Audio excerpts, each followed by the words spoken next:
Welcome to today's webinar, the fourth COVID-19 series on Next for Community College Marketers, brought to you by National Council for Marketing and Public Relations. I'm your host for today, Jeff Julian, NCMPR's District 3 Director and Interim Chief of Staff at Harper College in Palatine, Illinois. I'm also the host for NCMPR's brand new podcast, Pure and Simple, which is now available on Apple, Google, Spotify, and other podcast subscription services. We hope everyone with us online today is doing well. We know you have your hands full with things continuing to change almost daily. The challenges are immense. Keep up the excellent work on your end. We absolutely applaud your efforts. We have a few housekeeping notes before we get to our presentation. We're going to start today with a few pre-selected questions for our panel, and then we'll open it up to questions from the audience. When you have one, type it into the questions box in your webinar dashboard. We have a large number of people who have registered for this webinar, and because of the sheer volume of attendees, we may not be able to get to all of the questions. In anticipation of that, we have created a new NCMPR Facebook group where you can post follow-up questions for the presenters and follow-up comments to share with your colleagues. You can join the group within for Community College Collaborators COVID-19. Finally, we want to say thanks to 3 sponsors who helped to make this series of free webinars possible. We appreciate their generous support and assistance in bringing you this program. And now to today's webinar. Let's meet our panelists. Ron Tabor, Chief Marketing Officer at Northern Essex Community College in Massachusetts. Ron has worked there since 1988 and is a longtime and active member of NCMPR. He served on the National Board of Directors, first as District 1 Director and then President in 2014-2015. Welcome, Ron. It's great to be here. Thanks, Jeff. Heather McDorman is Vice President for Marketing and Student Life at St. Charles Community College in Missouri, where she oversees the departments of Marketing, Communications, Student Recruitment, and Life. She recently celebrated 30 years at the college. She served on the NCMPR Board of Directors as District 5 and then as President 2010-2011.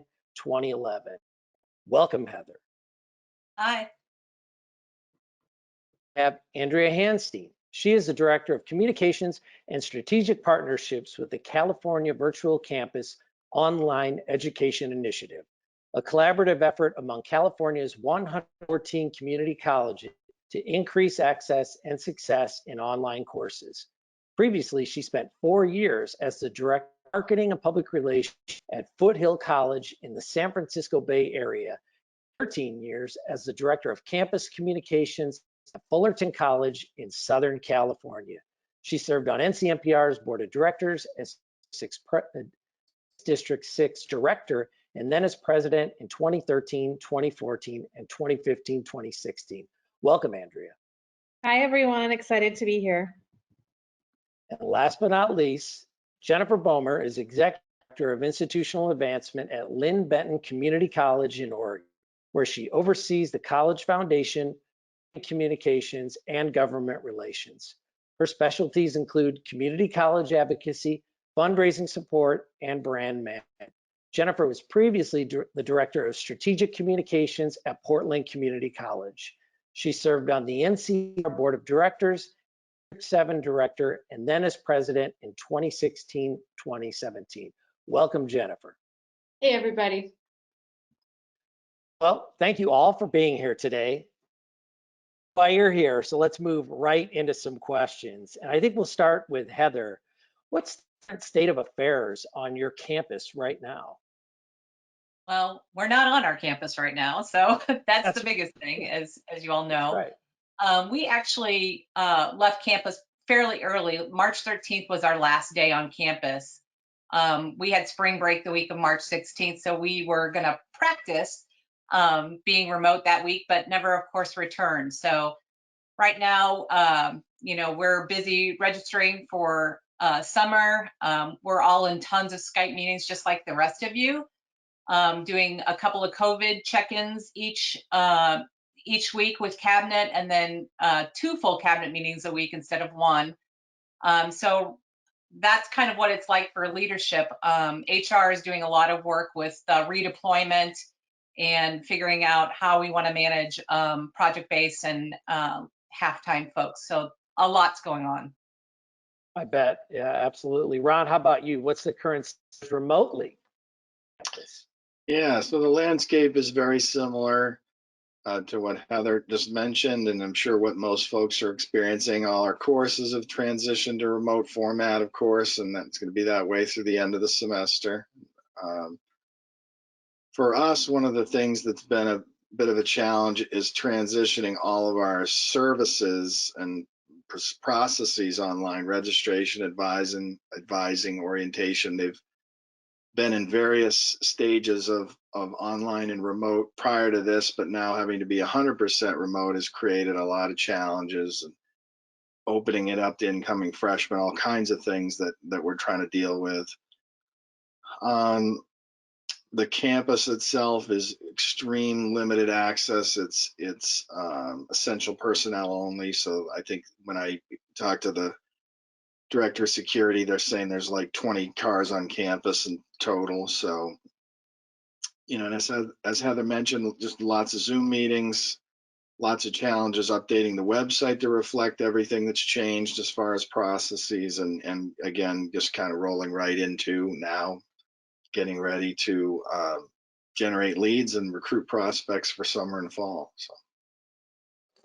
Okay, Jennifer, how about for you at your college? Well, similarly to Ron and Heather, and I'm sure all of you watching, you know, we're in the same boat. We're trying to support our students online now through the end of the semester. I think one of the challenges that we've experienced is that you know, our state governor is trying to make these decisions as quickly and as appropriately as she can, but sometimes the decision comes out for K through 12 before it comes out for higher education. So we have this gap in communication where us in marketing communications need to sort of manage questions that come up from our staff and our students, and try to make decisions at the institution level, sometimes before the state makes their decisions. But as of now, all of higher education in Oregon, colleges and universities are remote until June 13th. So, of course, things that we're dealing with right now are what to do because commencement is now officially canceled, and how do we support our current students, many of whom have never taken an online class and may not have the equipment at home to be able to properly engage, and how do we encourage them to stay on track?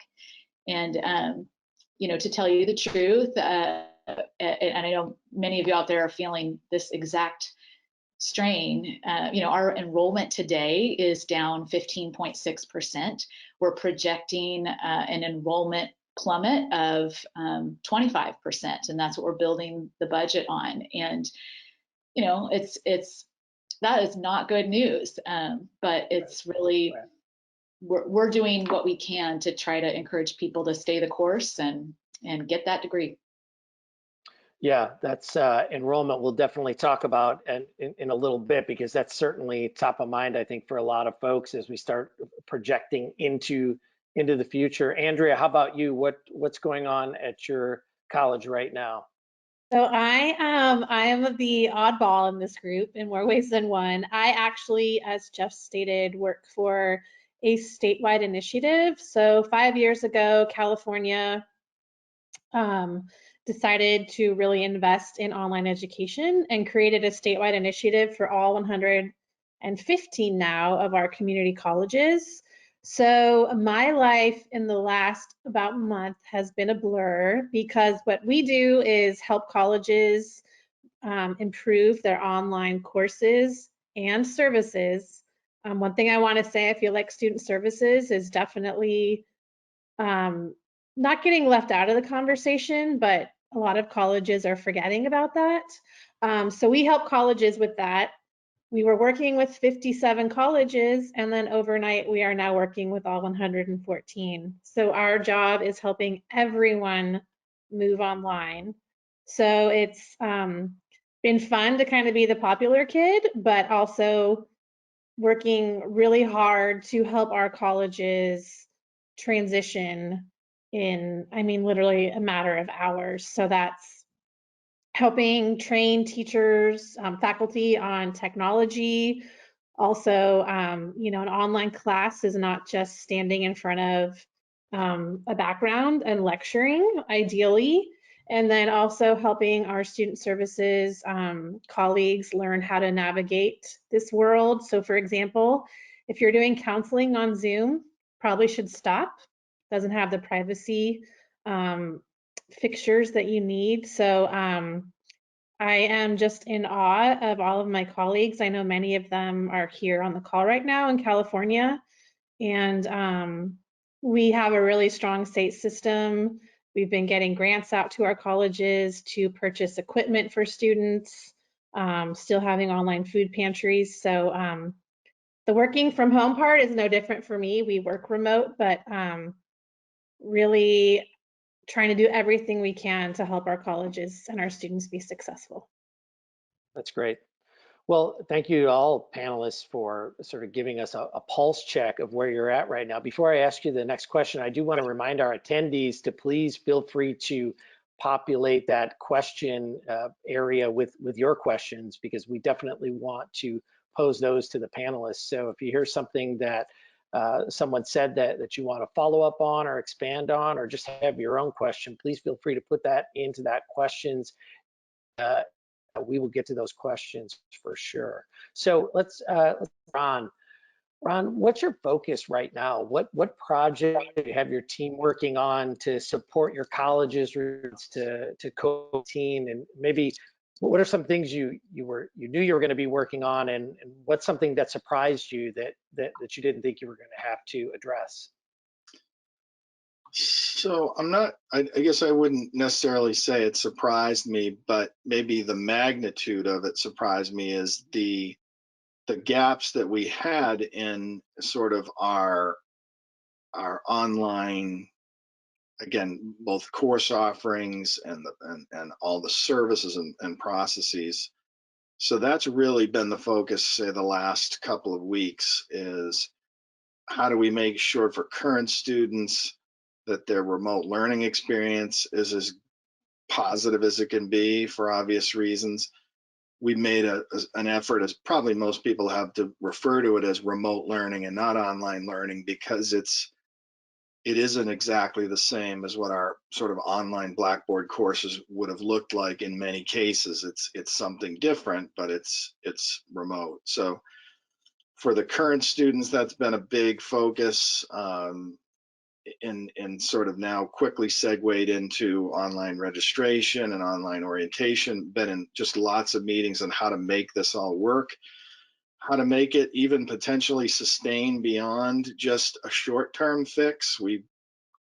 It would be really painful to try to pour a ton of effort into something that might only last for a couple of months. So orientation is an example of, we're trying to set this up so that this will be our format for orientation forever, not just a solution through whenever this may end, if it does. So I think in just one other area that's been a big topic for us recently, I know there's a webinar on this coming up, but what to do with commencement. We made a decision to make ours a virtual commencement that'll be offered in August with a featured speaker and student speaker and awards, and we're sending a recognition package to graduates. They're also invited to and can come to the 2021 ceremony as well, but that's generated a lot of different opinions, as you can imagine, some positive, some not so positive. So that's been a focus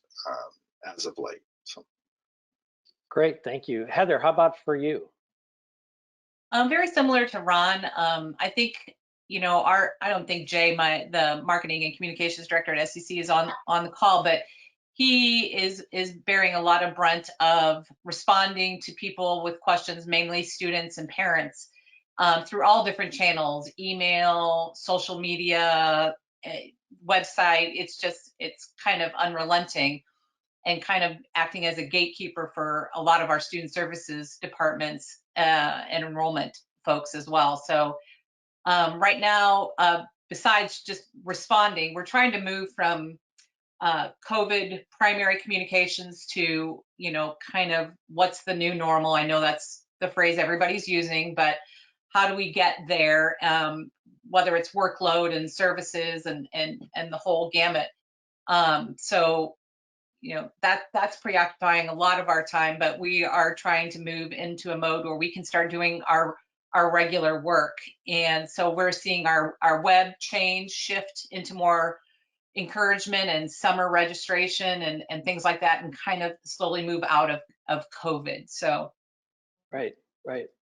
Jennifer, is that a similar experience for you at your institution? Are you kind of riding that line between kind of transitioning out of COVID communication into how do we handle the new normal and how do we work that new normal?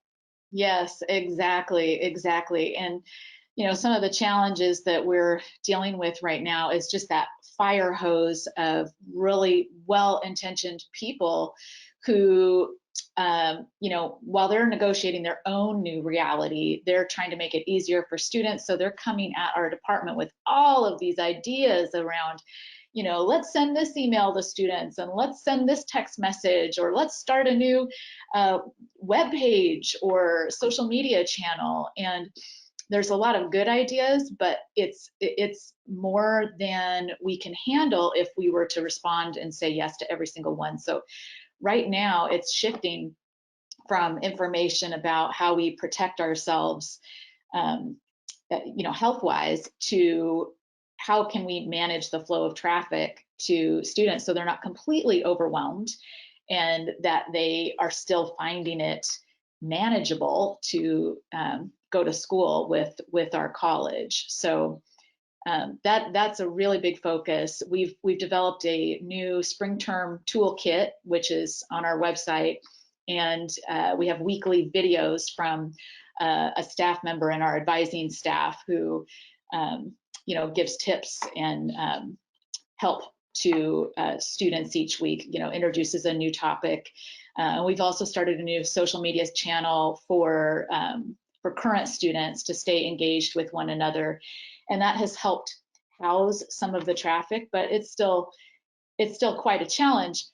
While we're doing that, we're of course also managing the events that have been canceled and trying to retool those. We have a spring in-service, for instance, and so we are now planning a virtual in-service and trying to think of ways to gather our staff together by, let's share our home environments. Let's have our president broadcast from different parts around the college to kind of just remind us of the unifying mission that connects all of us. We're trying to come up with these ideas that keep us together as a community while we're managing, as Heather said, this new normal. So that's really the focus right now. So as you start thinking about summer and fall, and we've got a couple of questions on here around enrollment and anticipations of dips in enrollment. One in particular here. So we're having a huge dip in enrollment. Students are nervous about online and virtual classes. Recruiting not able to get out and drum up leads, so more pressure on marketing to get new applicants. Any new ways to infiltrate adult learner audiences? Anyone doing robust plans for short-term training, certificates? Are you keeping those non-credit? So a couple of different questions I guess I would pose. First, maybe to Andrea, what are you hearing from the colleges that you're working with as they start thinking about summer and fall and what that could look like? And then how are we infiltrating some new areas to keep applicants to sort of ward off enrollment? So I think Jeff, you froze a little, so I think I got it though. So in California, we are being told to plan online through the fall. Again, none of us know what's going to happen, but as a state, we're taking the approach that this could come back in the fall, even if we have sort of a little bit of a dip in the summer. And that's based on previous pandemics. So we've really shifted from, I know it's only been a few weeks, from the emergency to really preparing students, like Ron said, to learn online beyond the spring. And so we've really focused on addressing inequities in online education. I know Kathy, my colleague from Fresno City, is on the call. I was having a conversation with her distance education director, and they have over half of their students who access only on handheld devices. So really looking at, if these students are afraid of this going beyond spring, how do we get them the tools and software and hardware that they need to stay engaged? So I would say we're, as a state, shifting from less about new students and really focusing on retention, keeping the students that we have. I think as a country, whenever the unemployment rate dips, our enrollments do tend to rise. This is a little different. I think we'll see some people coming back because they're out of work, but also in some of the programs you would see them come back to that are more hands-on, that'll be harder to do in an online environment. So we're really looking at how do we keep the students that we have, and if we're going to attract new students, how do we make them comfortable with online learning? So we've put on our statewide website, we have resources from, we as a system use Canvas as our LMS. So just from the technical, how do you sign on to Canvas, to how do you create connections with your colleagues? How do you create a space in your home? If you need internet, how can we get you internet? So we're really shifting from that, oh my gosh, we're going online, to how do we make this comfortable for current and future students as we move forward. Heather, I saw you nodding your head as well. Is that some of the similar experiences you're having at your college? Yeah, we're really planning on summer. We're summer online. We've already announced that a couple of weeks ago. We have not made a decision through fall, but I think that's getting closer every day. But yes, we're focusing on, and Andrea hit the nail on the head for us on retention. And I think the last seminar really helped us with some ideas on that as well, the webinar. So yeah, focusing on retention and serving the students that we have so they feel supported and that they can do this, whether that's through tools or communications or whatever we can do to encourage them and keep them coming back for summer. We kind of changed up some of our messaging, obviously, to kind of make note of that we're here for them, and that we have the services that they need to make it through this, and to kind of keep the momentum going from this right into summer. We do lose a lot of our spring students, like probably most of you, for summer, mostly visiting students. And so, but we're gonna hit the current spring students pretty hard with keeping the momentum going through the summer, because I don't want to say what else do you have to do, but it keeps them productive. It keeps them having a schedule. So we'll keep some of those message points moving along for the summer. I want to pose this next question to Ron, and it's come up a couple of times in our question area over here. Do you have any tips for managing and responding to the extremely high level of communication needs from every department or program? It seems like, I'm sure we're all getting inundated with these multiple requests, and we've got to communicate about these hotspots that are available, or there's an emergency student aid fund that we need to raise donations for, or there's some scheduling change or something. So Ron, what's some of the ways that you and your team have managed that inflow of communications as you plan for the outflow? Yeah, I mean, it certainly has been a challenge, and I think we've just done our best to try to prioritize them based on, sort of mission critical strategic need. We did have an emergency fund, so there was a lot of activity, website, social media and other things connected to that. So that was a priority. I think just in general, we've tried to minimize a lot of what I guess I would say would be sort of rogue requests, and that's not easy, but I think by setting some sort of a some sort of a framework for what it is you're going to try to do, and letting everyone know that and sticking to that may be the best way to try to accomplish it. For instance, we made a choice pretty early on in our discussions about, we can't reinvent ourselves. We can't try to reinvent even, our messaging, but influencer and prospect antenna may be up to be listening more for some of our messages that we, typically put out there, but maybe don't go as, noticed as well as we'd like. So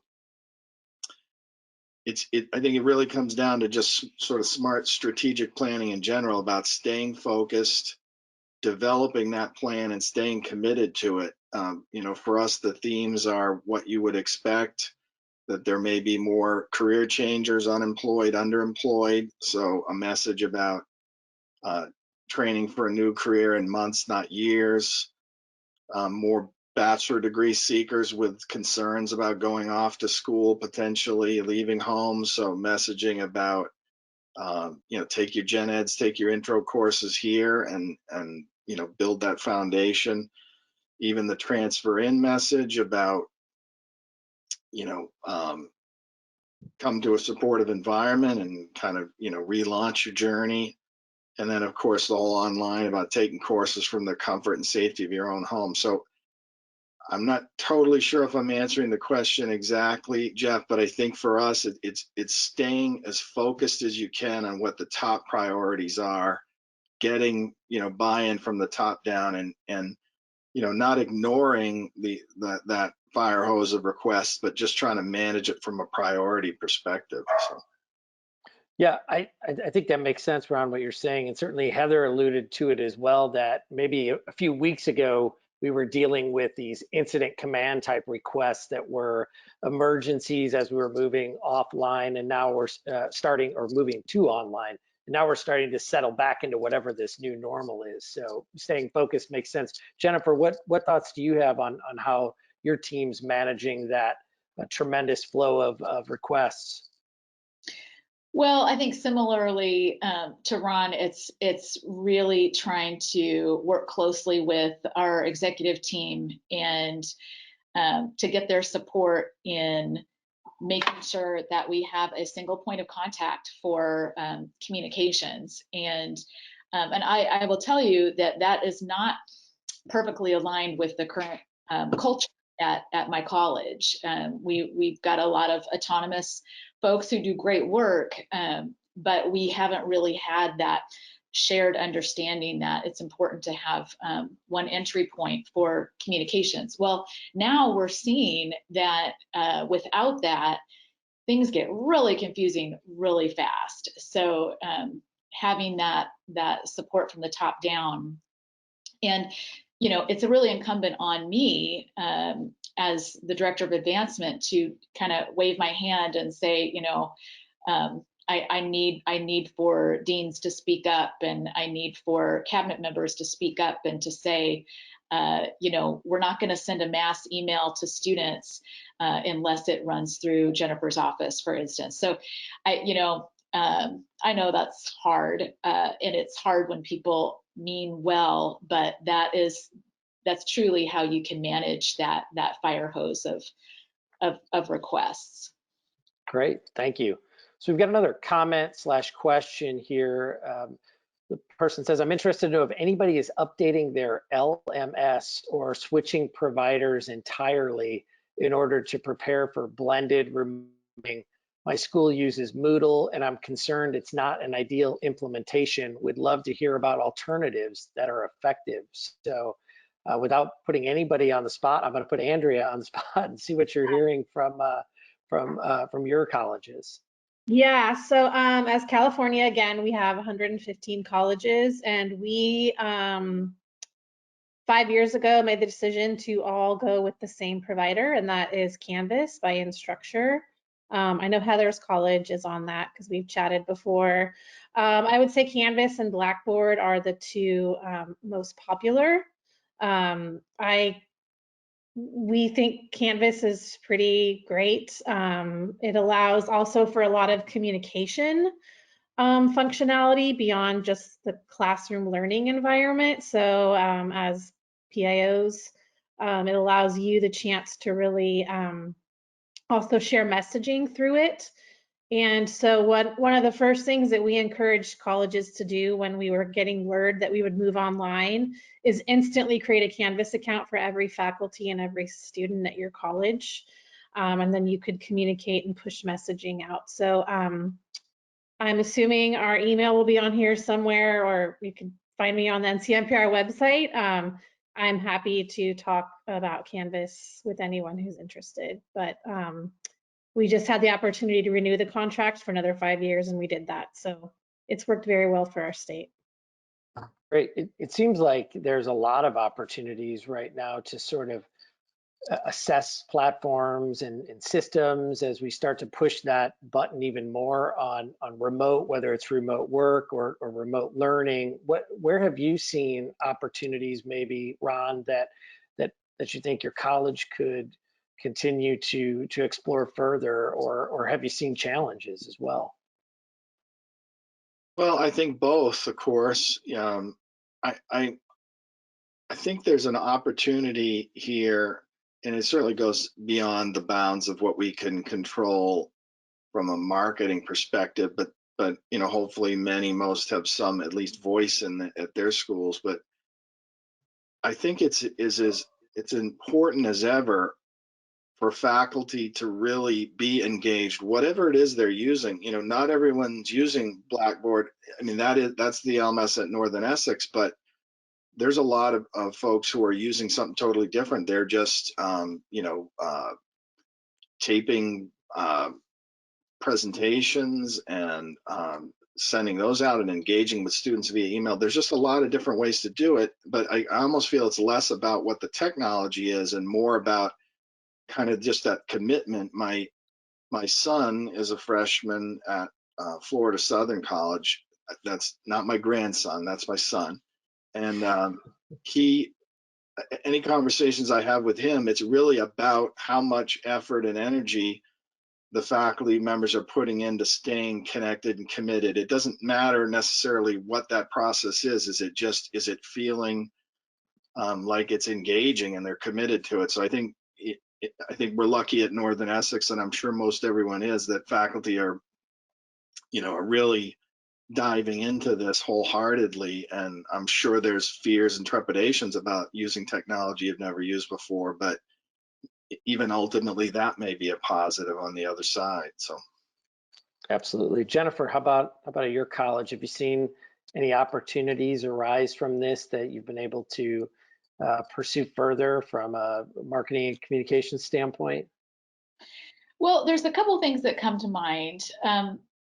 One of the first things, and I wonder if other folks can relate to this, is that because all of higher education is facing this new reality, there's a lot of solutions that our university partners are putting out there. A lot of great solutions, great new ways of marketing, great new ways of doing commencement, for instance.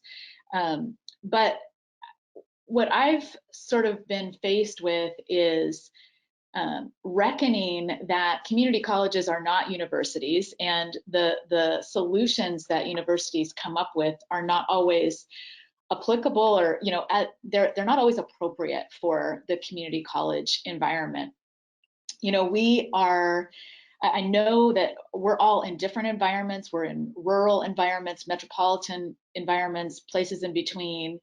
But one of the things that binds us together is that community colleges are largely the place where our underserved populations are turning for higher education. And moving everything online is it's what we have to do, but it's really an education solution that favors people that have access to technology. So I totally respect and applaud those of you who have decided to have, for example, a remote commencement, but it's really challenging to understand that, unlike a university, for many of our students, this commencement ceremony is the only commencement ceremony that they will have, maybe that they have ever had or that they ever will have. That's not true for everybody, but it's true for some of our students. And, again, nothing against going remote, but just kind of holding that in your hands and thinking about, okay, what is the unique mission of community colleges? And this being almost a silver lining opportunity to amplify that in your community and to say, right now, community colleges are, we're on the front lines of helping people get the education they need to get jobs. And as we head into a recession, I really think that this is your opportunity as communicators to underscore that your institution can be an economic first responder in your state and in your region. And, that's a message that only you can hold. For those of you who are involved in a foundation, in my role, I'm help oversee our foundation. But even if you don't, oftentimes, we know our Marcoms people are supporting the work of the foundation. I think it's a great time to use things like new emergency funds to talk about the unique mission of your school and to bring the public along in helping to rebuild your enrollment, frankly, when the dust kind of settles. So those are some of the things I'm seeing as opportunities to sort of sing your song a little bit during this time. I think those are great points, Jennifer. I'm really glad you brought that up, especially too. I think there's folks who can help and really want to help and feel somewhat powerless in this situation because there isn't a whole lot you can do, but if you do have the means, you certainly can support students through an emergency relief fund. So getting that message out there and sharing it is incredibly important. We started this question around learning management systems, but I know there's also student services management platforms as well. So I wanted to ask Andrea about that a little bit as well. Yeah, so again, we as a system use Zoom for meetings and for webinars, for synchronous and asynchronous classes. But again, I've become, my colleagues kind of laugh at me. The last couple of weeks, I've become like this champion for student services because I really do feel like nationally the conversation has focused on moving instruction online, and student services is sort of like, oh yeah, whatever, we'll give them Zoom and email, they'll be fine. And that is so far from the truth. So I, as part of my job, I'm also sort of our purchasing director. And so I've done quite a few RFPs, and I can say a system that we've made available to the entire California Community College system is a product called Connex Ed. It also has a platform called Cranium Cafe. It was first designed as a counseling platform, and in the last few years has expanded to student services. It's FERPA and HIPAA compliant if you're doing mental health counseling. So we're recommending our disability support services use it, writing centers, admissions, financial aid. So can't recommend them highly enough. We also, I know a lot of people have online tutoring. As a system, we use NetTutor. I can't speak to if their tutoring is better than tutor.com or other systems, but they have a product that is called Pisces, and that is allows for students to also set up study groups and self-tutoring sessions with each other. And another product we're seeing a lot of great usage is called Pronto. It's built as a student engagement software, so kind of like a Facebook with classes, but you can also have drop-in advising, drop-in counseling. It has an auto translate feature, so you type in your native language and it translates into the recipient's language, and that is also FERPA compliant. So again, I think some of you have seen articles about Zoom bombers. I live my life on Zoom. I love Zoom, but for a lot of the functions you're doing, Zoom is not your answer. So again, on the Facebook group, I'm happy to give out some recommendations, but I think if I had to pick one, I would say invest in ConexEd for your student services. Great, thank you. And just so everybody knows, we're having the conversation here, and please continue to offer up your questions. They're fantastic, but we plan to continue this discussion through all of our platforms, including our Facebook group. All you have to do is Facebook and search for Community College Collaborators COVID-19. And that is our NCMPR Facebook group geared towards these discussions. So once we're finished up here, if you still have questions for our panelists or your colleagues, please go in there and use that group. Heather, I want to go to you and ask you about your thoughts around virtual events, whether they're college fairs or other events like that. What are you starting to think about with your team? If these these shelter-in-place orders do linger into the fall, or there's a resurgence and we're back off campus again, what are you planning for virtual events? Well, darn it, I wish you would have asked somebody else so I could get the answer to this question myself, but no, our student activities manager is in the process of moving to online engagement opportunities that keep students talking to one another. So we have a spirit this week, and he'll have something similar next week that keeps them engaged, but we're not using a tool. So I was making notes when Andrea was talking about Pronto to see if there are ways that we could utilize that ourselves. As far as moving any online events or offline events, in-person events to online, I don't know that we've succeeded in that. We have, like probably a lot of you, a student awards banquet coming up. So we're closely watching what other institutions are doing to see how we can kind of ping pong off of that.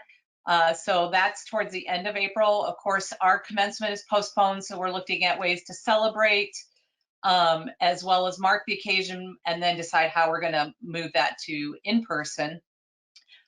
So really that's as far as we've gotten. So I'd be excited to hear what other people are doing as well. Yeah, Jennifer, I'd throw that question to you as well, because I thought you said it so succinctly before that this community college experience for many of our students and their families is so important, this combination of this work and this major accomplishment. So what are you thinking about virtual events and other ways to keep people engaged when you can't have them on your campus?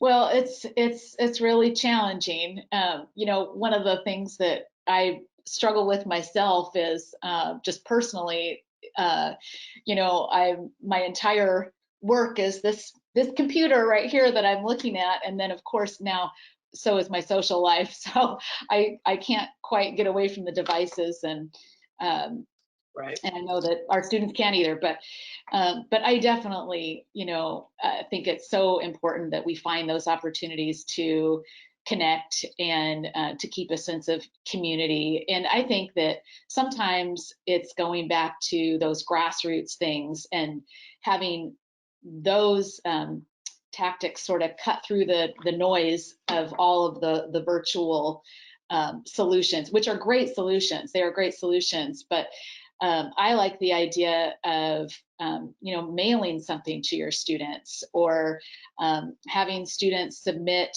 a photo of them wearing Pride gear, or, right. Just some real simple grassroots things that can just connect students to students as people. And, we've got a lot of creativity happening in classrooms where we're a big CTE school, big career tech school. So unfortunately, a lot of that hands-on learning obviously can't take place right now, but some of it can. And it's really interesting to have, for example, the culinary arts program, have their students set up a camera so that the instructor can watch them bake in their own kitchen, and to the extent that it's safe for us to get, snips of footage and examples that are just sort of fun for our community to share. We want to start doing that. So those are just some real simple things that I think maybe sometimes kind of are less dependent on know-how of certain software platforms and that sort of thing. And the other thing that I'm thinking about is we have our college is in a really unique time because our president is retiring and we're welcoming a new president. And of course, gosh, that retirement dinner and the final speech of the president, all these things, that can't happen anymore. So what are we going to do to help honor him? And then how are we going to welcome our new president? And we have our, I mentioned that I oversee the foundation. We have our gala that was scheduled. It's actually is scheduled for this weekend, and that's not going to happen. And it's our premier fundraiser. And so how can we rectify that in some way? Do we do that online? Do we postpone? So I'm just bringing those points up because I would encourage folks to think about keeping that that feeling of community amongst your students, of course, but also keeping in mind the greater community and how you can, be thinking about cultivating that relationship outside of your virtual walls, if that makes sense. So. Absolutely.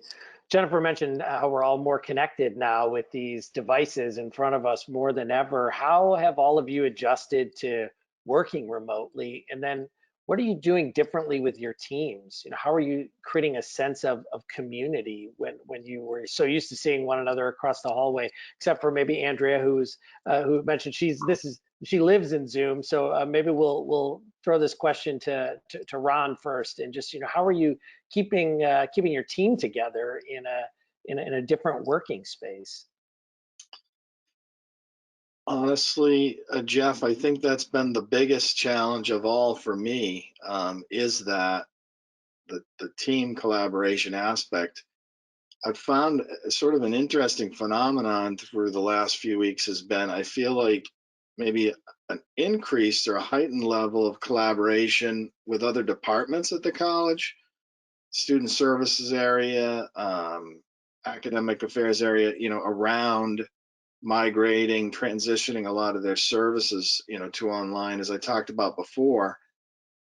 But it's been challenging. I mean, I can't remember the last time I sat in one spot for so many hours. I mean, the ability to just get up and go 10 feet around the corner to the next office and have a conversation. So I honestly feel like for me, maybe selfishly, but the biggest challenge has been even how to solve problems, even troubleshooting some things. I've spent the times that I am having Zoom meetings with my team, I feel like we're if it's an hour long, we spend 25 minutes on something that we could have, I think, solved just much easier face to face. It wouldn't have maybe grown to the point that it got to.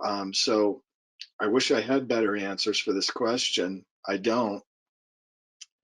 And I'm absolutely anxious to hear if others have, done some things that would help with that, because I feel like I'm asking more of my team from a perspective of, and this is probably a good thing ultimately, but of making decisions on their own, in the moment, with the information they have, the best they can. It's not always going to be perfect.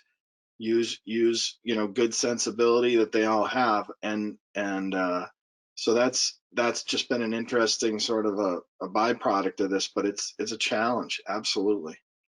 Ron, you mentioned sitting in one place for a long period of time. If I didn't think it would be completely disruptive to the webinar, I'd tell everybody to stand up and stretch real quickly. So, if you're watching us, you certainly can do that. And me and the panelists will be jealous of your ability to stretch. Heather, what's happening with your team? How are you keeping them together? How are you navigating this new remote work environment? I would say pretty similar to Ron. I think one of my biggest challenges is that we have so many tools for communication that I'm wondering which one is really the wisest to use. I find myself on iMessage and Skype chat and email and our telephones, and I really would look for advice from others on when to use which. If I know it's important, I'm moving them over to email so we can keep track. We don't use a communication tool. I know Andrea's team uses a different tool that she might be able to talk about that kind of tracks conversations. We haven't quite got there yet. But we're Skype meeting pretty regularly. That's what we're using. We're doing some weekly reports that are more like what I've kind of achieved throughout the week, to kind of like their own little journal. I think that helps them feel good about what they've achieved, as much as kind of lets us know that things are still moving forward. But really, I think one of my biggest challenges is really kind of focusing our working conversations into the resource that really will help us the most, because I'm all over the place still, to be honest with you. So I'd look for others on advice on that.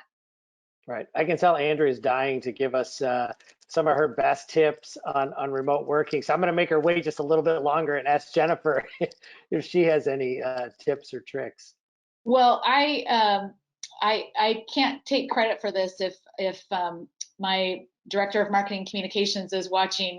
This all credit goes to her, but she really helped set us up with Slack. I don't know if y'all know about that, but it's just a real basic chat tool.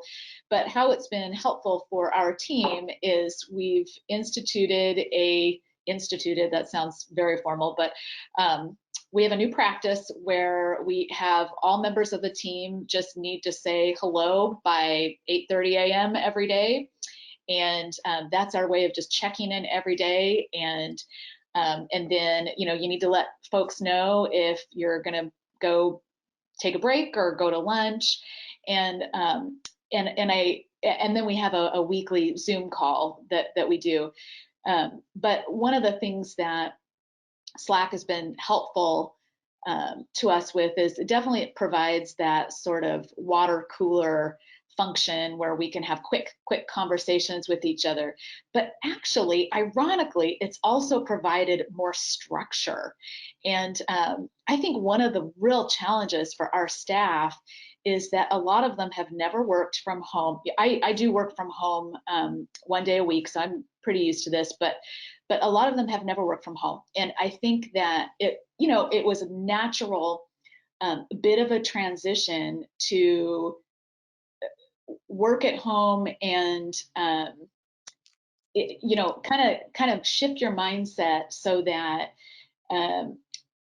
you have to stay just as on task at home as you are at work. And my team works super hard, but it's just that mind shift, and I think that Slack and that Zoom call provided more of a sense of structure that was kind of helpful to our team. So this is not culturally congruent with the way that we do things, but now our staff have weekly task lists that they are getting through, and it's about more focus now than it was before. So I'm not going to say that it's been perfect, but those are some things that we tried and they have been helpful.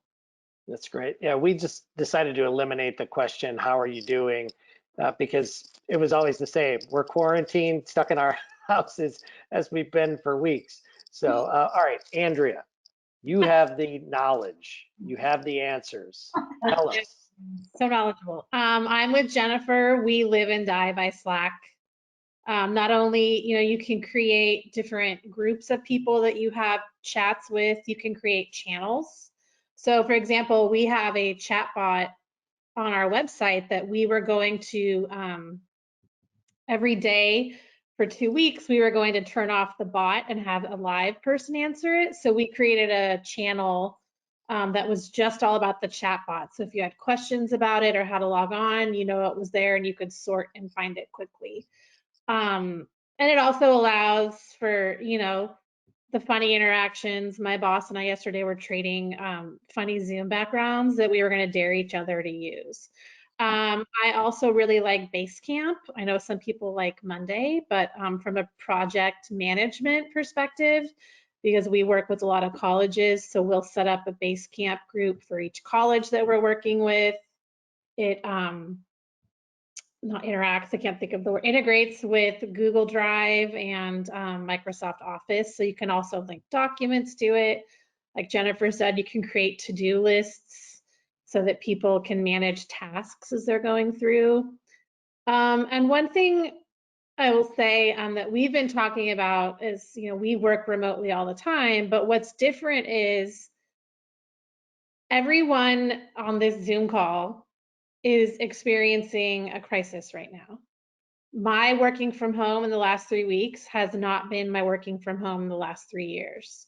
I don't have kids, but I have a sister and brother-in-law who are deemed essential workers. So I've been helping with childcare. My parents are over the age of 70. I'm stuck in my house worrying about how to get groceries. So I think the other thing that we've talked about in the last week is being kind to yourself and to your teams. I think now that we're through what I hope is the initial panic, we're encouraging our team members to take personal days. We're on a rotating basis because, in the past, I've been pretty good about, okay, I stop my work and I go somewhere else in my house or I go on a hike. And now I'll notice that I'm working later and I'm stressing out about it. And so we're now in the phase of trying to be kinder to ourselves and each other. Last night, we have a daily morning cabinet and afternoon cabinet. We turned our afternoon cabinet into a happy hour and we just talked for an hour and didn't focus on tasks. And so I think all the technology in the world, it can make it better, but we really need to recognize that we're all going through something that none of us have ever experienced in our lives, and to be kind and to find ways. We had an all-team meeting last week, and we told everyone, bring your pet, even though we've all probably seen each other's pets. So we all got on and formally introduced our pets to each other. So find ways to do things like that. I was laughing, we had a statewide webinar right before this. There were almost 2,000 people on it, and our statewide chancellor got on with a Tiger King Zoom background. Because that was his way to just kind of humanize. Like every day he's getting on talking to us about COVID, and it's stressful, and it allowed us to just all laugh for a minute. And so I think finding ways to do that with your team is more valuable than any of the software that we're telling you about. Yeah, that's a really great way to reframe that, Adrian. I'm glad you said it. I had heard that as well from a colleague, this idea that you're in a pandemic, you're in a crisis working remotely, you're not just working remotely. I'm really glad. There's a couple of questions sort of building off of what you were talking about. They kind of, they center around trust and helping our teams during this time. So one question was, has anyone had issues with leadership being too hands-on with tracking staff members' remote work, or maybe reframing that, how to find the balance between productivity and trust? Many staff were never hired to work from home, and so staff with young kids at home are particularly feeling this. So Heather, what are you doing for your team, and how is college leadership sort of striking a tone around this new remote work environment? Yeah, sure. Initially, I would say it was feeling to some people like leadership was wanting to track them too closely. And so I think that was fairly quickly recognized and moved to more of that weekly journal, kind of what I've accomplished form, to make it easy and to really approach that with kind of a happy voice instead of we're checking in on you voice. It's more like, look what you've done, look what you've achieved, you know, and kind of more morale boosting if we could. But we're, you know, one of the things that I think I've got a top leader in marketing who has a 3-year-old and a 10-month-old. And he's got a wife who's an 11th grade AP English teacher. So she's dealing with a lot of angsty students, right? And so Jay is having to do, you know, bear the brunt of a lot of childcare, understandably. So, and he's very task driven and has a super work ethic. So I think it's incumbent upon me to be very flexible with him. I don't care about noises in the background and babies on his lap during pictures. None of that worries me at all. I'm more worried about his own sanity and him feeling like he's doing the great job that he's doing. So I think all of us have to be flexible about their schedules and when they're producing, and understanding that sometimes things happen. And so we're just working with maybe a little bit more unconventional hours. And then those tools, Jay and I are probably the most, we flip around from all these different tools because it's whatever he's got in his hand at the time where he is in his house. So he may not be at a desktop very often. So he may not have access to the best tool. So I think remaining flexible and nimble is what we can do to help our teams along, because they're all in different stages. He's not homeschooling kids right now, but he's doing a lot of hands-on care and attention. He is daycare, he's parenting, so it's a big deal. Yeah, I had a colleague share with me that she was speaking with one of our EVPs while she ran around the backyard, so her kid would stay far enough away from her while she was screaming at her. So, I mean, we're all adapting, right? These are the new normals. Let's talk a little bit, Ron, for you. This was crisis communications on a scale that we've never seen before, right? What were some of the big lessons learned or takeaways that you and your team had in that sort of initial, you know, couple of weeks where, you know, you start really seeing it ramp up in your state, and then you're quickly moving students and staff and faculty off campus? You know, what did you learn about your crisis comms plan, about your college's emergency operations plan? Well, probably like most people, we learned it had a lot of room for improvement. And so most of the things I think for us were probably more reinforcement of lessons we've learned before. You know, certainly making sure everybody understands their role in the process. And, you know, been fortunate enough in Northern Essex not to ever have anything that I would consider, you know, major to the magnitude of, you know, someone getting harmed on campus or something of that nature. But people have changed over time, different roles. So really making sure people understand where they fit in the process, understanding what the president's role, what they see their role in the process as being, was important for us. Our president is about as good as it gets when it comes to public speaking and being the face of the college. So he took a major role in being our voice during that time, and how to support that and how to make sure he wasn't getting too far into the weeds with some of the details. And we developed a process to help our office funnel everybody's requests before they got to him, so that he, you know, there was some structure to that, so he was seeing what he needed to see and not every single thing. We ran into some issues around, you know, close calls of was somebody exposed on campus, weren't they? You know, different things that I'm sure everybody's dealing with. And then ultimately we had a couple instances. We have a police academy and a sheriff's academy on campus. So ultimately, even after the students were gone, we had some issues.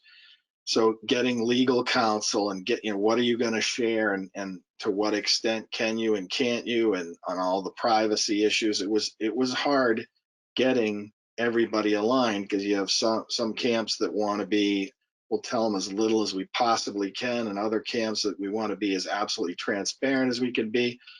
The reality is probably somewhere in the middle. So, you know, making sure that in Massachusetts we have a legal counsel for the community colleges we can all tap into. So making sure that we're just, following the rules. So again, nothing, probably that we hadn't run into in various levels before, but as you mentioned, Jeff, the magnitude of it, the speed of it, the impact of it was huge. So just getting all our ducks in a row as quickly as possible was the key. We're lucky again to have the president we have when it comes to being that person, that spokesperson, and he's just a natural at it. So that was helpful for us. Great. Jennifer, how about for you? Biggest takeaway or lesson learned from the crisis comms part of this? Well, first of all, I'll say, like I said before, I think this just really highlighted that we don't have a clear understanding of, who's in charge of what communication channel, and we're working to establish that. And just again, it all comes from folks with a really great intentions, but we have to, especially during a crisis, you just really have to manage that communication. I know everybody knows that, but it's easier said than done when the crisis is upon you. And then secondly, I think, and this is always true with crisis communications, but I'm really feeling it throughout this process, is knowing when to recognize that this is a crisis.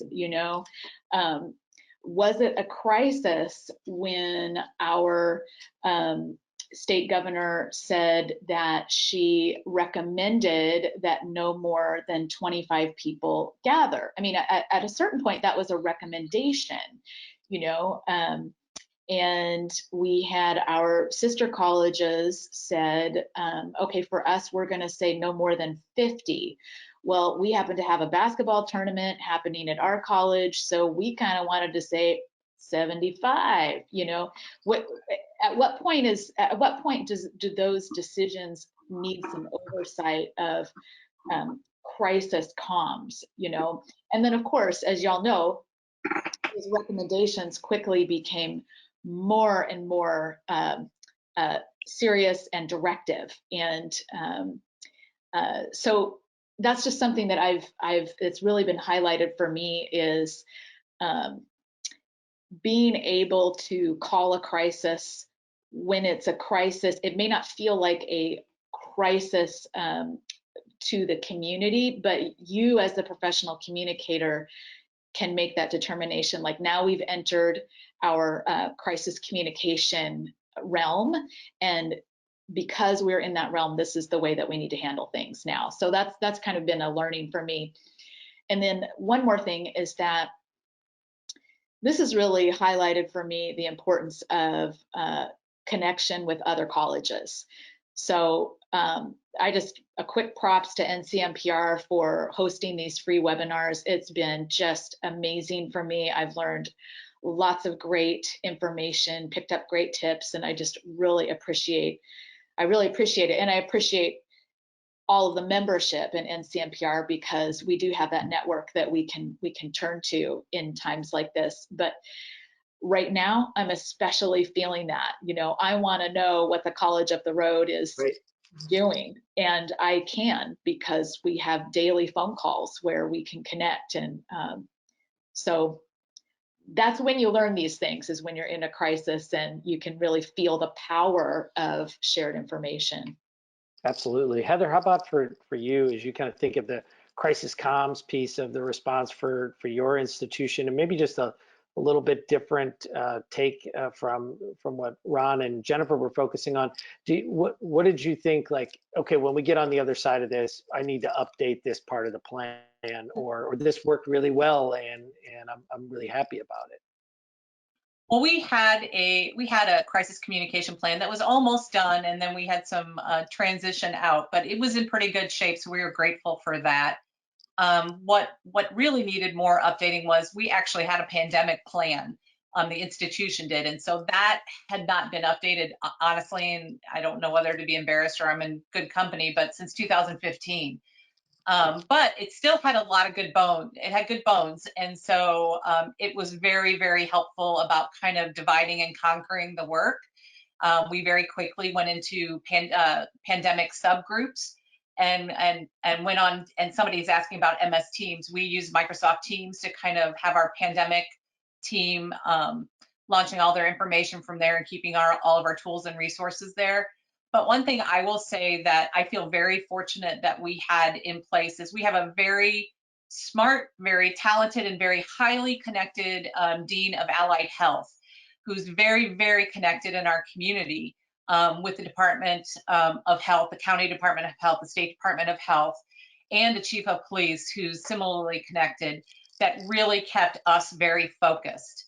Our president was also, I think, one of the things that helped in our crisis communication, but also all of our crisis work, was that she acted quickly and decisively. And I think nothing helps you more with crisis communication, with clear, decisive calls to action. And I think that's something that we did well, and that came right from the top. So we knew exactly what we needed to do, when it needed to be done, and who was going to do it. So whether it was a result of the pandemic team or just leadership that knew they needed to be clear and act quickly and concisely and clear, with a lot of clarity, it really helped us a lot. Right. And don't be embarrassed about your pandemic plan. We had to blow the dust off of ours as well. But, great opportunities, right? To really, to be glad you have something to build off of, and then now the opportunity to bring it up to speed and then keep improving on it. Andrea, I want to give you an opportunity to weigh in on crisis comms as well, but there's been a couple of questions around accessibility, and I want to make sure that we touch on that as well as we look at some of these new technological platforms that we're looking to either engage some community members in virtual or events, or virtual recruitment, or just from a communication standpoint. You can talk a little bit about an eye to accessibility and making sure that we keep that front and center as we introduce new technology. Yeah, one quick note, it's a little bit related to crisis comms, but more for this particular situation. I think, again, remembering that your students and your faculty and staff are experiencing a crisis. So it was in the podcast that Jeff hosted a few weeks ago with members of the NCMPR executive team, just, reiterating we're all in this together. And also, as you're working with students and faculty, I want to not forget our faculty and staff who are moving online. You cannot be too basic. And really parsing things out in bursts, being, not every day sending long missives, I think is really important. In terms of accessibility, I was chatting back and forth with Aaron in the question box. We in California require all of our vendors to undergo a third-party accessibility review. If you don't, I would go make them do it now, because it is so critical as you're moving online with any of your software. Hopefully you've all done that with your websites as well. So again, any software that we use in California, we require that they have that third-party review, and we won't do business with them unless they have. So, and then we put all those statements online. We also have statewide an accessibility work group that also vets tools and works on those reviews. So if you haven't done that with your vendors, I would go tell them to do it right now, because you have no idea the things that you're missing until you undergo that. And same with your website. Go get a That's a great point. That's a great point, Andrea. And I just want to remind everybody again that we do have a Facebook group. All you have to do is search Community College Collaborators COVID-19, and I'm seeing some really great recommendations in the Q&A section around things like MS Teams and Slack and other platforms. So please, join that group on Facebook and share that information as well. We want to keep this conversation going beyond just this webinar, and so we certainly know that yours is well out there, and we want to rely on from you as well. Andrea brought up messaging, so I didn't want to leave that out because it is so important, you know, as you kind of in the crisis, and then now as we sort of move out of the crisis, right, and whatever this sort of return to normal is, or the new normal. How did you all strike the right tone in your initial communications, and then how have you made the calculus around how often do we communicate from a leadership standpoint, and what vehicles are you using to keep that connection with employees and students and continue to stay connected to them? So I'll throw that to Ron first. Yeah. So just quickly before I answer that, if you could indulge me a little bit on the accessibility point, I totally agree with everything everyone said about it, and we're finding it's a chance for us to be sort of banging that drum at the college, because there's a lot of entrepreneurial kinds of solutions popping up, you know, from the student services side. Well, we'll do a presentation on this, that, you know. So Right. Just, you know, being sure that our radar is up for that, and to bring that into the conversations, because people respond to it. It's just not on their radar screen typically. But yeah, I mean, can you remind me what the question was? Just absolutely, Ron. Just from a messaging standpoint, talk Yeah. a little bit about, you know, how did you strike the right tone, and then as you kind of shift from crisis comms and that messaging into whatever this new normal is, you know, how do you make that calculus around how often do we communicate, and what should the tone be? Yeah. So I apologize for the senior moment there, but yeah, we even struggled initially with which platform to deliver messages on. I know Jennifer talked a little bit about some of that, but you know, when does something escalate to the level of a text alert versus just an email from the president college-wide? You know, so even determining those sorts of things were a challenge for us, and it was a learning process. But we never committed to, you know, there were certainly nightly updates, daily updates initially, and we had a lot of conversations about what the frequency was, and we adopted just a kind of on an as needed basis. When there was something that elevated to the level that needed to be shared college wide, we did it, and it went from daily to kind of every other day to, you know, now it's maybe once a week that something's going out and kind of aggregating things. So we certainly didn't have an exact science, and just sort of tried to feel the pulse of, you know, what was out there as far as concerns and questions, and it was a learning process for us for sure. Heather, how about for you? We are actually still, our president is sending a daily COVID update. However, it has shrunk quite a bit and has become more streamlined. I think some people are like it and are engaged, and others probably, you know, pass right by it, and that's okay. For students, we were communicating primarily or solely through email, because not all of our students have opted into text messaging. So we've used their email, and then all student emails get reposted on the public website so their parents can see them too. We know that that's important. For faculty and staff, we don't repost those on the public website, and for faculty only. So our Vice President for Academic Affairs has been doing, I would say, weekly emails to the faculty, originally kind of logistical and motivational, and now probably primarily motivational, with a little bit of information thrown in as we make new decisions. So we're using email as our primary resource, but then replicating that on the public website when we feel like parents, students still, and maybe influencers will want to know how we're communicating out to our campus community.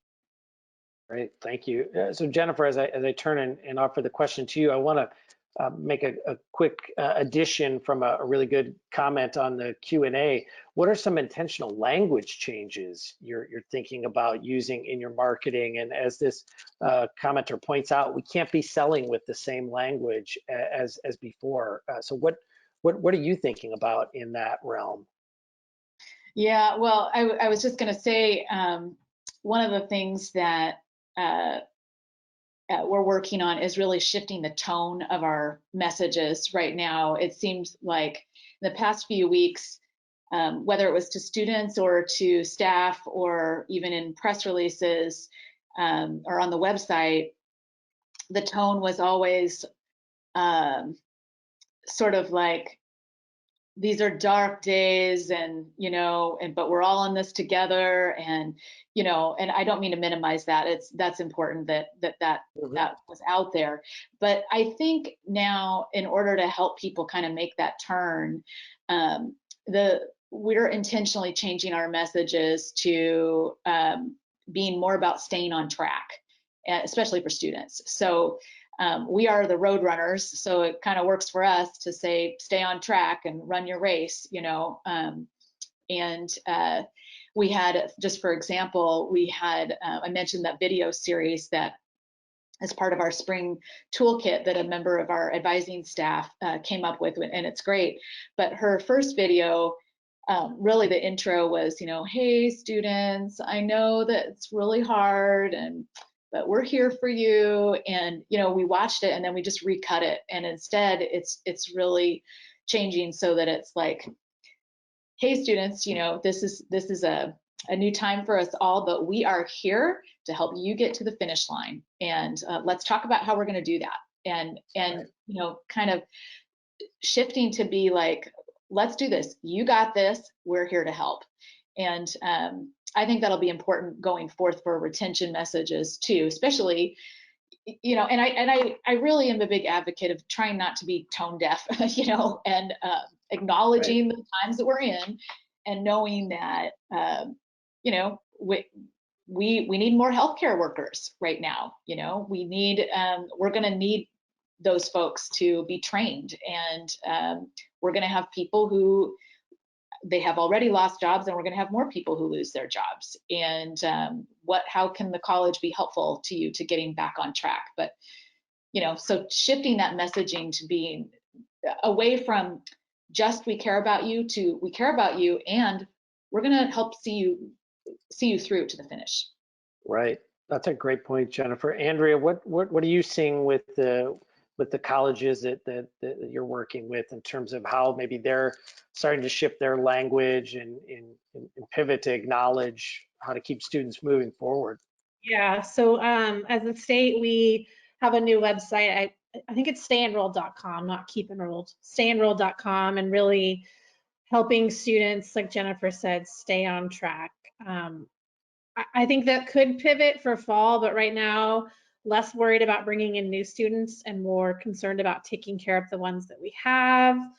I know as a state, we have some flexible grading policies and withdrawals. So if students really need to take that time away, we're also working with them on come back in the summer and really looking at our summer offerings. And for example, one of the hardest things to move online are online science labs. So working with faculty who can get those online, to get them online and then show students, hey, you may have had to drop out of your bio class, or both you and your faculty weren't prepared for online chemistry, but come back and take it this summer. So really, like Jennifer said, less about getting new students or, not perpetuating the misery, but, focusing on we're still here, we're going to continue, and how can we help you stay on track? We're seeing a lot more colleges. We're lucky we have some great stimulus programs in our state, so we're seeing colleges hand out free computers to students. If that's what you need, let's get you a computer. Do you not have reliable internet access? Here, we've got this hotspot for you that's $10 a month. Let's get that to you. So really focusing on a message of support and keeping our students that you can stay on track in these hard times, and we're here to help you. Very good, very good. Heather, we've got a question around social media teams and how they're handling the shift, right? Because certainly as we think about important channels for connecting with students and even community members, social media is right there on top. So what are you seeing from the team that you work with for social media at your college? I think that what they're trying to balance now is all the regular messages that we need to get out there about the census and community college month, and the end of the academic semester, and then putting encouraging posts out there, humorous, engaging posts, either whether it's through student activities or something that they've drummed up themselves, and then deciding what kind of posts to boost to get the most audience. I think through our donations and the great things that are happening as a result of that, Jay is doing a lot of just really simple, very affordable boosted posts to kind of get the word out to a greater degree. We're in a situation where we're on a ballot in August. Wow. So we're also being mindful that we have to put out the good stories to kind of prep for that campaign. So we've got lots of balls in the air, but really Jay is pretty much doing it single-handedly, but trying to make sure he balances our messaging so it's not too much COVID, enough about Right. what's going on, and doing it in a way where people can still engage in this particular climate. That's great. Ron, how about your team? Yeah, so a lot of similarities to Heather's situation. We've shout out to my colleagues, Ernie Greenslade, Ellen Small Davis, who manage the majority of our social media channels and with some student help, but absolutely trying to focus on as many positive stories as we can, featuring what a lot of healthcare alums are doing, current students, even going beyond healthcare to highlight other industries that are being impacted. So really making a conscious effort to both generate new content and even repurpose old content that would add a bit of a positive spin and some positive stories, to take a break from the nonstop negativity on the, how we're all cooped up and can't go anywhere. So that's really been an emphasis for us. Jennifer, what have you seen from your team in that regard with social media? Well, we have a few things that we wanted to try to do. I mean, we did start a new Instagram channel for current students, but we want to try some contests, some things where students can send us examples of not just how they're coping, but how they're thriving at home, and we want to be able to share those. We have some ideas about getting, testimonies from former grads and sharing those on social, and just really emphasizing that it's worth it. It's worth it to persist. Just underscoring that retention. And I think, one thing I'll add is there's a lot of businesses in our community that want to get the word out that they're open, but they're open in new ways, like open for takeout and things like that. And they're trying to stay afloat. Well, we're also open. And I think that that was a new message that, we realized we needed to get out either through social or other channels, but just to say that, no, we're not closed. Our buildings are not available for the public, but Lynn Benton is open, and we're open for learning. We're open for you, and you can sign up right now, So just some of those little language changes that are helpful. Yeah, that's a great point. So I think we'll do one more question and then we'll close this out. And it's just been a fantastic conversation. I want to thank the panelists, just outstanding insight, and of course, thanks to everyone who attended, because just some really good questions. But I'd love to hear just from each of the panelists, just something that was surprising to you during this situation, or maybe just a good news story that's come from your college during this time, or come from your institutions. Just what stood out to you as you reflect on this time. And I'm gonna pick on Ron, and then everyone else can sort of reflect and think about this. And I'll put Ron on the spot first. Sure. Well, so certainly not anything of earth-shattering significance, or something that's going to change anybody's lives. But I just remember being in a meeting a week or so ago, and my president saying, "Well, I guess this means we're not going to need to have any more snow days from now on." So the whole idea that this ramping up of remote delivery of courses was going to mean that, you know, in the future, court classes would go on and work would go on. We'd just do it remotely. So I don't know why it struck me in that moment as like an interesting observation, but that's something I could share. So. Absolutely. Andrea, I'm sure snow days are a major concern for the rest of California's college. Francisco, it's always snowing. I think for me, what's been heartwarming is more so than our four-year counterparts, seeing our colleges really pitch in and help, seeing that community and community colleges.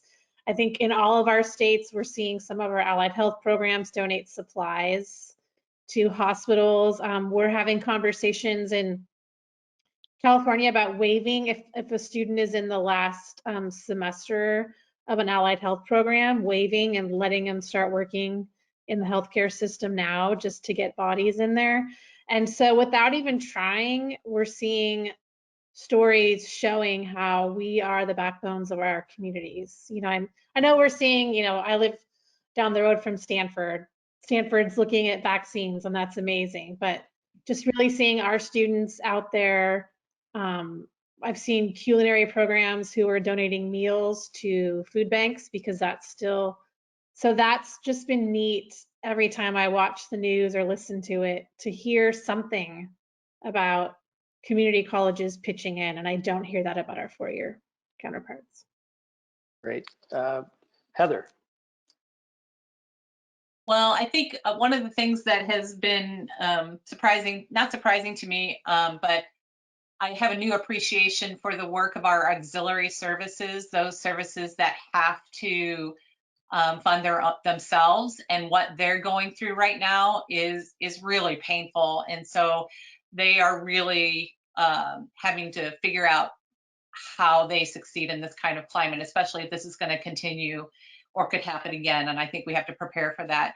On a good note, I'll end my piece with just a happy little tidbit story that if you follow our social media, you'll see we have a faculty member who's just really probably my favorite faculty member. She's biology, and she is an exceptional instructor, and she is coming to her class each class period in different costume.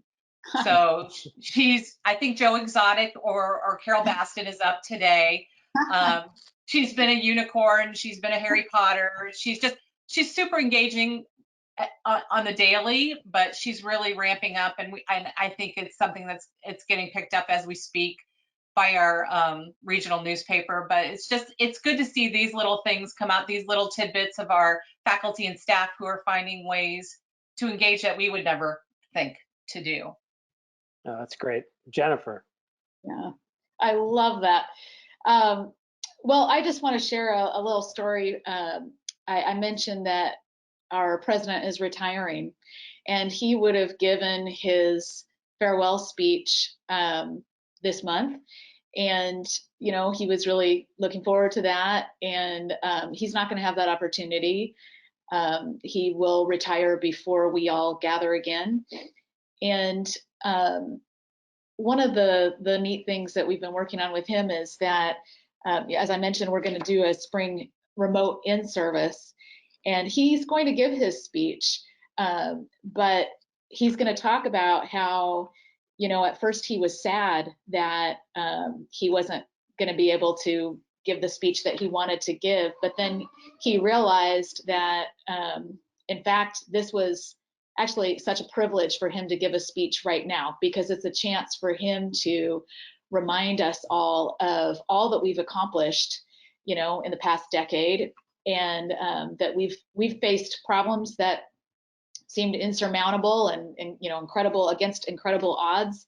Lynn Benton has done some really wonderful things for students and community, and so just to use this time to reflect on, you know, my college and your college has great history of helping people succeed and have better lives, and we will continue to do that. So I was encouraged by that.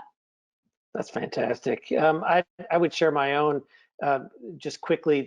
I'm continually impressed by the innovation of my colleagues in times like this, at Harper College, of course, where I work, but I'd also compliment our colleagues back at the national office for NCMPR and how quickly they shifted to provide a number of wonderful resources for us as members during this time, from this webinar series to Facebook groups like the Community College Collaborators COVID-19 group. So, hats off to Debbie Halsey and her team at the national office for keeping us all going during this time. As I think Jennifer alluded, being able to rely on one another for those bits of helpful advice is really important during this time. So kudos to them. So thank you to the panelists. We'll go ahead and close out today's webinar.